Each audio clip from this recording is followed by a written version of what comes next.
তো আমরা টেবিল পর্যন্ত দেখেছিলাম, এখন আমরা দেখব হচ্ছে পিকচারের কাজ। ওকে, তো আমাদের একটা ডকুমেন্টে যদি পিকচার নিতে চাই, পিকচারসে ক্লিক করব, পিকচারসে ক্লিক করে দিস ডিভাইস, যদি আমরা এই কম্পিউটার থেকে পিকচার নিতে চাই,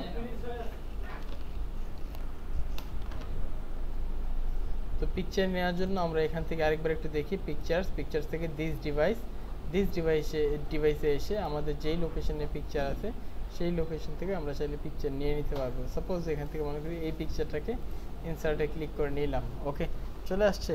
তো এই পিকচারটা নেওয়ার পরে দেখেন এই পিকচারটাকে আমরা এক জায়গা থেকে কিন্তু আরেক জায়গায় সরাতে পারছি না, পারা যায়? পারা যাচ্ছে না। এই জন্য আমরা কি করব, র্যাপ টেক্সটে ক্লিক করে এখান থেকে এটাকে আমরা টাইডে ক্লিক করলাম, টাইডে ক্লিক করে এটাকে একটু ছোট করে এইভাবে করে ধরলাম। তো এইভাবে করে ধরে আমাদের এখান থেকে মনে করেন আমরা এইভাবে করে এক জায়গা থেকে আরেক জায়গায় সরাতে পারতেছি, কিন্তু এটাকে কি টেনে ওপরে নেওয়া যায়? যাচ্ছে না, মানে আমি হেডার পয়েন্টে এটাকে কোনোভাবে নিতে পারতেছি না। এই জন্য আমরা কি করবো, এখান থেকে এসে এটাকে just in front of text দিয়ে এটাকে আমরা কি আমাদের হেডার পয়েন্টেও বা হেডার এরিয়াতেও চাইলে টেনে নিতে পারবো। সোজা কথা হচ্ছে আমরা এক জায়গা থেকে আরেক জায়গাতেও এই জায়গায় টেনে এটাকে নিয়ে নিতে পারবো। Is it clear? আচ্ছা, ঠিক আছে।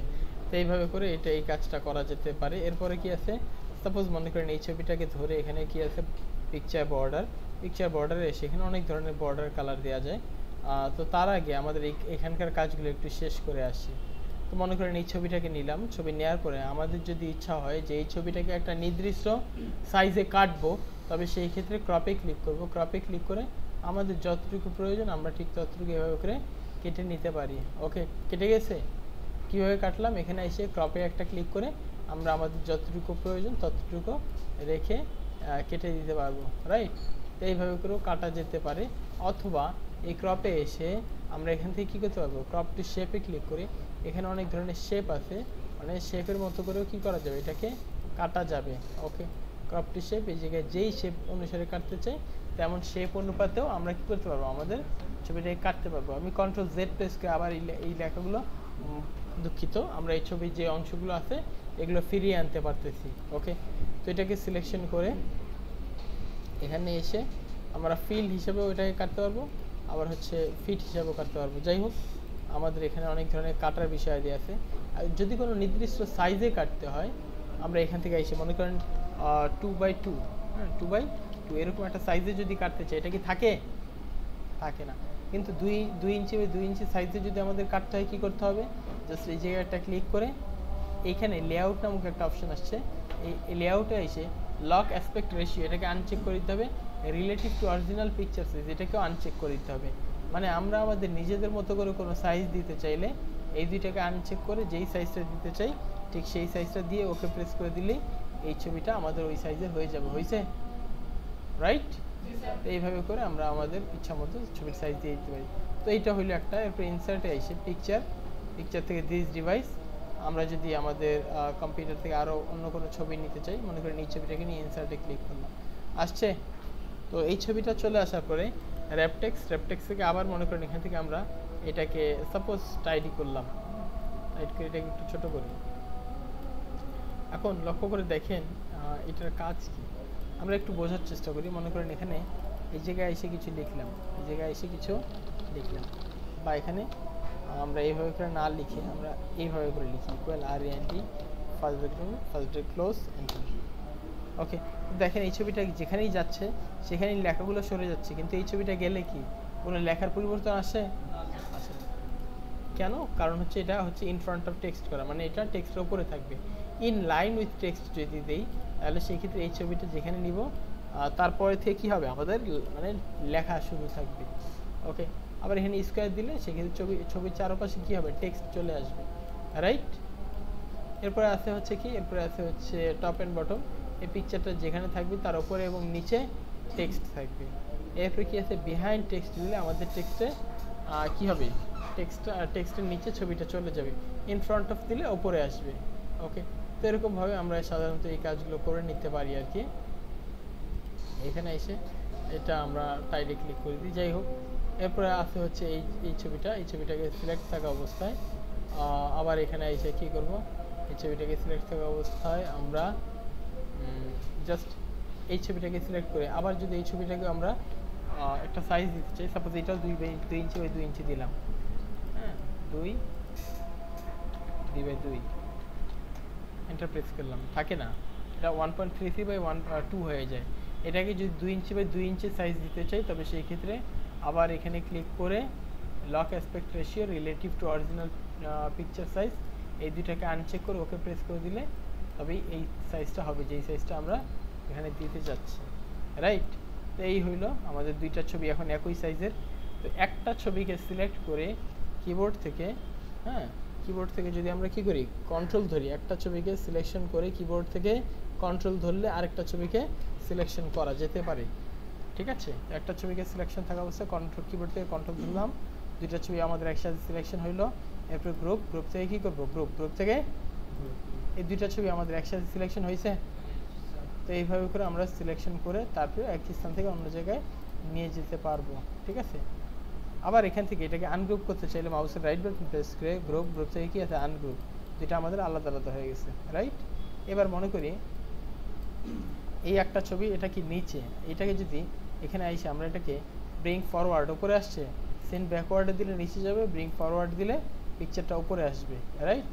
এরপরে অ্যালাইন লেফট দিলে বাম পাশে যাবে, অ্যালাইন সেন্টার দিলে মাঝখানে, এবং অ্যালাইন রাইট দিলে ডানে। তো এখানে অনেক ধরনের অ্যালাইনমেন্ট আছে, এই ধরনের অ্যালাইনমেন্টগুলো আপনারা একটু দেখে নেবেন, ওকে।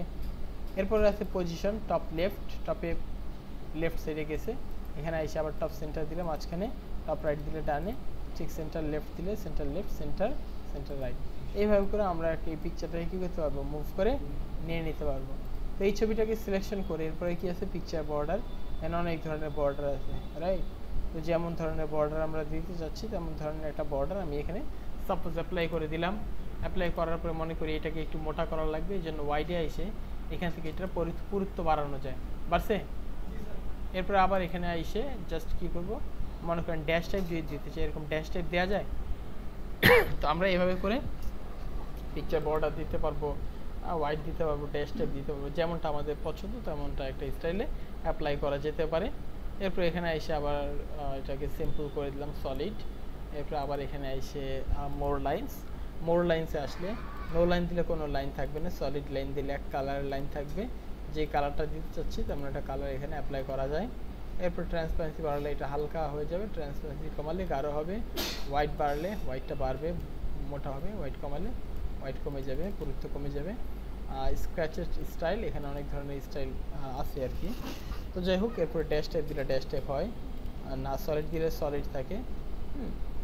আবার গ্রেডিয়েন্ট লাইন দিলে, গ্রেডিয়েন্ট লাইন বলতে দুই বা তার অধিক লাইন, মানে লাইন আউটলাইন বা এই লাইনের কালার চাইলে জাস্ট এখানে গ্রেডিয়েন্ট করা যেতে পারে। এই জায়গায় একটা ক্লিক করে কালার দিলাম রেড, এই জায়গায় আরেকটা ক্লিক করে এটার কালার দিলাম গ্রিন, এই জায়গায় একটা ক্লিক করে এটার কালার দিলাম হচ্ছে এরকম অরেঞ্জ, ওকে।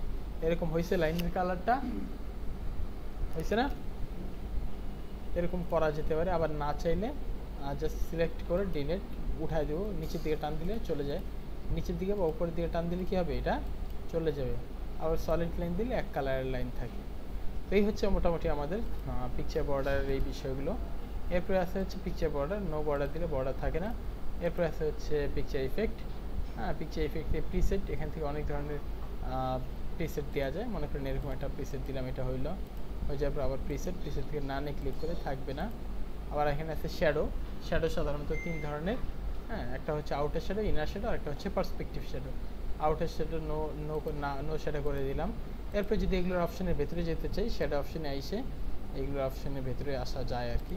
মনে করেন এরকম একটা শ্যাডো দিলাম, এটা কি অফসেট বটম রাইট, ট্রান্সপারেন্সি মানে স্বচ্ছতা, বাড়লে মানে হালকা হয়ে যাবে, কমালে গাঢ় হবে, সাইজ বাড়লে বাড়বে, সাইজ কমালে কমে যাবে, ব্লার করলে এটা ঝাপসা হয়ে যাবে, ব্লার ক্লিয়ার করলে একেবারে পরিষ্কার হবে। অ্যাঙ্গেল করলে যে অ্যাঙ্গেলে নিতে চাচ্ছি তেমন একটা অ্যাঙ্গেলে এটা নেওয়া যেতে পারে। ডিস্টেন্স বাড়ালে দূরত্ব বাড়বে এবং ডিস্টেন্স কমালে দূরত্ব কমে যাবে, ওকে। তো এইভাবে করে সাধারণত এই কাজটা করা যেতে পারে আর কি। এরপর আবার না চাইলে এই জায়গায় ক্লিক করে নানে ক্লিক করলে থাকবে না, ওকে। এই হচ্ছে মোটামুটি শ্যাডোর বিষয়। এরপরে রিফ্লেকশন এরকম রিফ্লেকশন দেওয়া যায়। আবার রিফ্লেকশনের যদি অপশনের ভেতরে আসেন তবে সেক্ষেত্রে দেখবেন এইটার ভেতরে এরকম অপশন আছে আগের মতোই। এই রিফ্লেকশন ট্রান্সপারেন্সি বাড়ালে হালকা হবে, ট্রান্সপারেন্সি কমালে গাঢ় হবে, সাইজ বাড়ালে বাড়বে এবং সাইজ কমালে কমে যাবে, ব্লার করলে ঝাপসা, ব্লার ক্লিয়ার করলে একেবারে পরিষ্কার। ওকে, তো যেভাবে দিতে চান, ডিস্টেন্স বাড়ালে দূরত্ব বাড়বে, ডিস্টেন্স কমালে দূরত্ব কমে যাবে। আবার এই জায়গায় এসে নো রিফ্লেকশন দিলে বা নান করলে থাকবে না। ওকে, এর মধ্যেই এগুলো বাদ বাকি যেগুলো আছে এগুলো সবগুলোরই ভেতরেই অপশনের ভেতরেও কাজ আছে, আবার এখানেও দেখার বিষয় আছে। আবার এগুলো থেকে নান করলাম। এরপরে হচ্ছে সফটওয়্যার দিয়ে ক্লিক করলে মনে হবে যে পিকচারের ভেতর থেকে আমাদের ছবিটা আসতেছে, এরকম মনে হবে আর কি। হ্যাঁ, তো এরকম যদি সফটওয়্যার দিয়ে কেউ করতে চায় করতে পারে। আবার এগুলোর ভিতরে আমাদের আবার কাজ আছে। হ্যাঁ, সাপোজ এই বিভেল আসলাম, বিভেল থেকে 3D অপশন, হ্যাঁ 3D অপশনে এসে এখান থেকে এটাকে বিভেল বাড়ালাম। ওকে, বাড়াই দেন, তারপর ডেপথ আরও বাড়ালাম। এরপরে বিভেল গেল, বিভেলে আসার পরে 3D রোটেশন আমরা এইভাবে করে রোটেট করে দিতে পারবো। তো যেমন রোটেট চাচ্ছি তেমন রোটেট আমরা করে দিতে পারছি।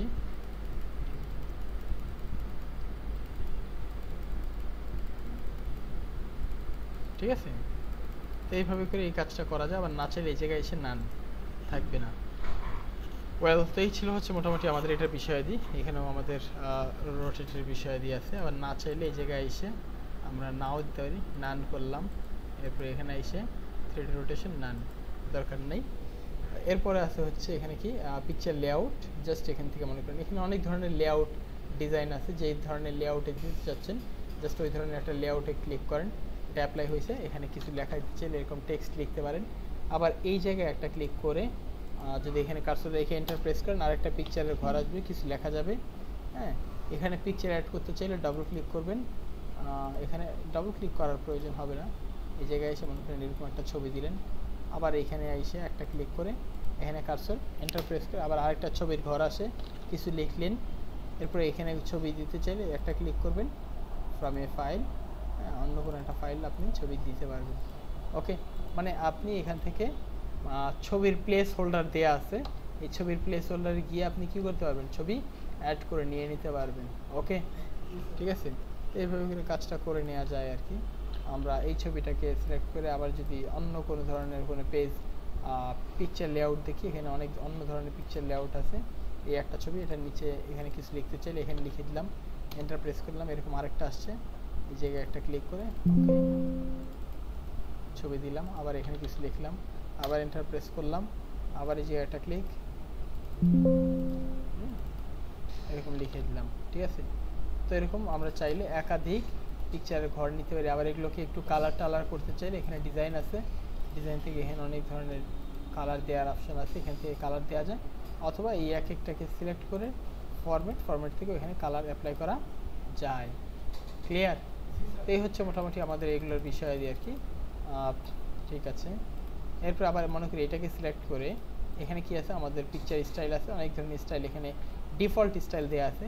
মনে করেন এই ধরনের একটা স্টাইল আমি অ্যাপ্লাই করলাম।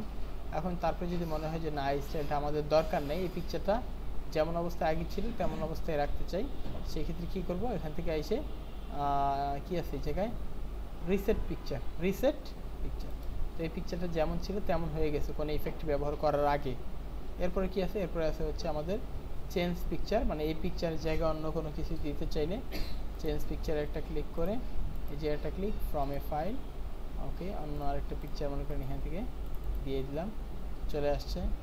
হ্যাঁ, অন্য পিকচার, আবার এখানে এসে ফ্রম এ ফাইল অন্য আরেকটা পিকচার দিয়ে দিলাম। তো এইভাবে করে একটা পিকচার জায়গায় অন্য কোনো পিকচার নেওয়া যেতে পারে। এরপরে কালার আছে, এখান থেকে অনেক ধরনের কালার অ্যাপ্লাই করা যায়, যে ধরনের কালার অ্যাপ্লাই করতে চায়। তবে আমরা ওয়াশ আউটটা ব্যবহার করি, কি ওয়াশ আউট মানে জলছাপ, এইটা ব্যবহার করা হয়। এটা ব্যবহার করলে দেন তারপর হচ্ছে এখান থেকে র্যাপ টেক্সট, বিহাইন্ড টেক্সট, টেক্সটের পেছনে চলে যায়। হ্যাঁ, টেক্সটের পেছনে মানে আমাদের অনেক সময় দেখা যায় জলছাপ আকারে থাকে কোনো পিকচার, তখন এটা ব্যবহার করা যেতে পারে। আবার না চাইলে এই জায়গায় এসে নো রিকালার, কোনো রিকালার থাকবে না, একেবারে প্রথম যেমন ছিল অরিজিনাল তেমন চলে আসছে। এরপর আর্টিস্টিক ইফেক্ট, এখানে অনেক অন্যান্য বিভিন্ন ধরনের আর্টিস্টিক ইফেক্ট আছে। হ্যাঁ, তো যেই ধরনের আর্ট ইফেক্ট আমরা দিতে চাই তেমন একটা আর্ট ইফেক্ট এখান থেকে অ্যাপ্লাই করা যায়। ওকে, এরপর আছে হচ্ছে ট্রান্সপারেন্সি, এরকম স্বচ্ছতা বাড়ানো যাবে। ওকে, আবার এখানে কারেকশন আছে, যেমন ধরনের আমরা কারেকশন করতে চাই করা যাবে, আর না চাইলে দরকার নেই। এরপরে কি আছে, রিমুভ ব্যাকগ্রাউন্ড, এরকম রিমুভ ব্যাকগ্রাউন্ডে ক্লিক করলে সে যতটুকু মনে করে আমাদের ব্যাকগ্রাউন্ড সে ততটুকুকে এরকম গোলাপি রঙের একটা সিলেকশন এরিয়া দিয়ে কভার করে দেয়।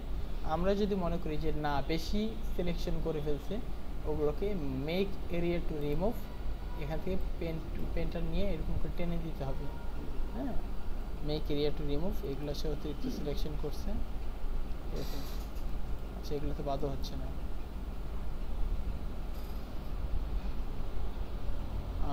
আচ্ছা, keep keep mark area to keep, দুঃখিত, মার্ক এরিয়া টু কিপ দিয়ে তারপরে আমাদের কি করতে হবে, টানতে হবে এই ব্রাশ পেন্সিল দিয়ে। এই এরিয়াটা আমরা রাখতে চাচ্ছি।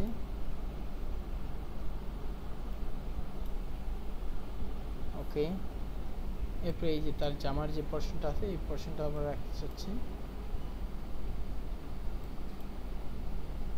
তো এইভাবে করে আমরা জাস্ট এখানে আমাদের যে এরিয়াটা আমরা ভিজিবল করতে চাই সেই এরিয়াটা আমরা এইভাবে করে ভিজিবল, মানে জাস্ট এখানে মেক এরিয়া টু কিপে সিলেক্ট করে এখানে টান দিয়ে দিলে কী হয়ে যাবে, এটা চলে আসবে। ওকে, এবার যদি আমি কিপ চেঞ্জ এখানে ক্লিক করি তবে সেই ক্ষেত্রে আমার যতটুকু সিলেকশনের বাহিরে ছিল ততটুকুই চলে আসছে।